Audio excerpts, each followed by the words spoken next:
trabaho madali.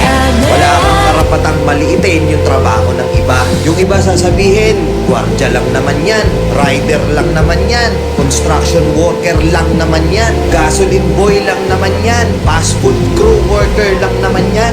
Pucha, nagkaroon lang tayo ng maganda-gandang klase ng trabaho. Akala na natin kung sino na tayong entitled sa mundong to. Pinamaliit natin yung mga tao mas mabababa yung sa atin. Pagkakaalam ko kasi, wala kang karapatang maliitin o matahin yung trabaho ng iba hanggat nagtatrabaho sila ng marangal. Walang trabahong madali. Lahat nagdadaan sa hirap. Lahat nagsasakripisyo. Kaya kung iniisip mong porket maganda-ganda yung trabaho mo, malaki-laki yung sinasahod mo, eh mamaliitin mo na yung mga trabaho ng mga taong nagtatrabaho na mas maliit yung sahod sa'yo. Mag-isip-isip ka. Baka bawiin sa'yo yan. Baka biglang bumaliktad yung mundo at sila naman yung umangat. Kahit anong trabaho mo, magpakumbaba ka pa rin. Bilog ang mundo, hindi palagi nasa taas ka.